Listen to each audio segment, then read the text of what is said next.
नमस्ते दोस्तों, अभी आप देखना चालू कर दिए हैं लाइव ऑल इंडिया न्यूज़। हम वो ज़मीनी हकीकत दिखाते हैं जो ज़मीन का बात हो। ये नहीं हवाई वाले बात करने वाले बहुत बड़े बड़े न्यूज़ चैनल है, उस पर आप जाके देख सकते हैं। जो कि बात धरातल पे कुछ और रहता है, लेकिन न्यूज़ पर देखने को कुछ और मिलता है। आज हम इसी बीच में सिवान जिला के मैरवा प्रखंड के अंदर में आए हैं। यहाँ एक साहब मिले हैं, उनसे आज जानकारी लेते हैं कि आगामी जो बिहार में चुनाव है 3 महीना बाद, इस चुनावी मंच पर क्या बिहार में क्या स्थिति है, अभी का चुनावी स्थिति क्या है बिहार में आगामी 3 महीना के बाद। उनसे कुछ जानकारी हम लेते हैं आज। सर, अपना नाम बताइएगा। मेरा नाम अखिलू यादव है जी, इनका सर का नाम अखिलू यादव हो गया। ये आपका सर ये कौन सा प्रखंड पड़ता है? प्रखंड मैरवा है। मैरवा प्रखंड के अंतर्गत आता है। जो ये तो जानकारी होगा सर, बिहार के अंदर में 3 महीना के बाद चुनाव है, तो सरकार से आप क्या उम्मीद रखते हैं? सरकार से उम्मीद तो सरकार को जो देना था दे रही है, लेकिन सरकार में जो व्यवस्था है, कानून व्यवस्था वो ठीक नहीं, अफसरशाही ज्यादा है। यानी कि जो काम क्लर्क को करना चाहिए बिना पैसा का नहीं करता है, जो अधिकारी कर्मचारी को करना चाहिए बिना पैसा का नहीं करता है, सब पैसा लेके करता है। कहीं भी जाइए बिना घूस का काम नहीं होता है। काम सर का सीधा सीधा कहना है कि जो अभी वर्तमान सरकार श्री माननीय मुख्यमंत्री नीतीश कुमार जी है, उनके शासनकाल में जो कर्मचारी है वो अफसरशाही की सरकार आ गई है। लेकिन अगर मान गए कि अगर ये सरकार से आप संतुष्ट नहीं है, तो क्या बिहार में बदलाव चाहते हैं? हाँ, बदलाव चाहते हैं। बदलाव आप दूसरी जो पार्टी हैं विपक्ष में है, जो हमारे सरकार बनाए, आई अफसरशाही खत्म करे। एक आपको अगर खारिज दाखिल कराना होगा तो बिना पैसा के ये लोग नहीं करते हैं, पैसा लेते हैं। या और ऑनलाइन करना है, दस्तावेज को चढ़ाना है, तो बिना पैसा के नहीं चढ़ाते हैं।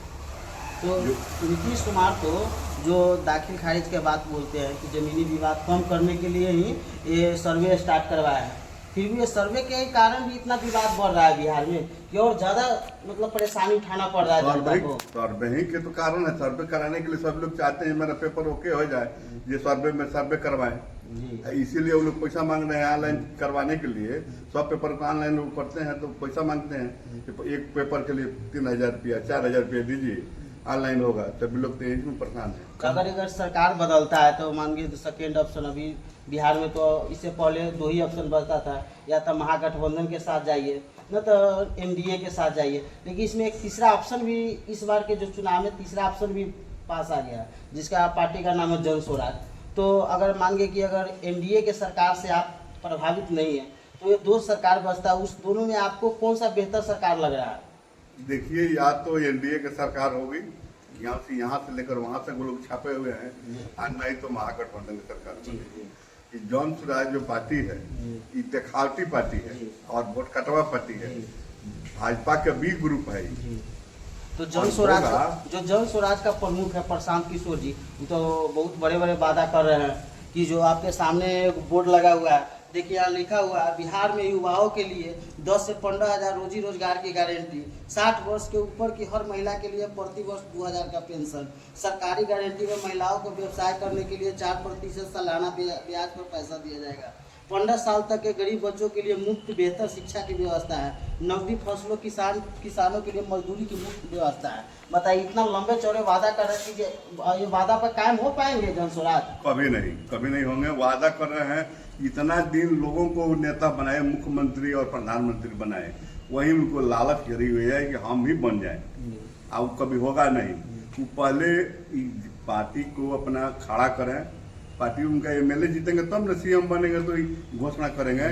तो अभी तो उनका एक इंटरव्यू में तो और बोल चुके हैं प्रशांत किशोर जी कि मान गए कि हमको मुख्यमंत्री का लालच नहीं है, हम तो बिहार के विकास के लिए चुनाव लड़ रहे हैं, कि हमको बिहार का विकास चाहिए, हमको मुख्यमंत्री का लालच नहीं है। आखिर कौन बनाएगा मुख्यमंत्री? कौन है उसके जो उनके पार्टी में मुख्यमंत्री जो कौन है?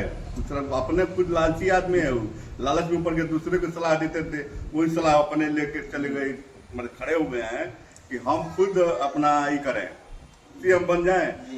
सीएम नहीं बनना तो इतना घोषणा क्या करते हो? अगर मान गए कि अगर जैसे कि आरजेडी का सरकार आता है, तो जो बिहार में करप्शन है, जैसे घूसखोरी, अफसरशाही, तो क्या इसको मिटा पाएंगे?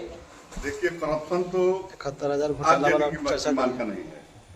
71,000 घोटाला वाला और तू जाएंगे मैदान में अपने विधानसभा क्षेत्र में, तो जनता बताएगी जी आप काम लायक हैं कि नहीं हैं। तो अगर निर्दलीय चुनाव लड़ते हैं, ऐसा कहा जा रहा है कि वो 10 से 11 सीट पर वो अपना निर्दलीय ही कैंडिडेट उतारेंगे तेज प्रताप यादव, तो 10 सीट पे तो प्रभावित कर देंगे। कोई फर्क नहीं पड़ेगा। तेज प्रताप जहाँ खड़ा होगा वहाँ हो सकता है कहीं वो अपने व्यक्तिगत छवि पर जान पहचान हाँ निकल जाए, बाकी और लोगों के कहने से कोई वोट नहीं देगा और नहीं जीतेगा। चलिए, तो ये थे अभी मैरवा प्रखंड के अंदर में, इनसे जो भी आगामी 3 महीना बाद चुनाव है उनका कुछ राय सलाह लिए हैं। देखिए कि ज़मीनी हकीकत क्या है।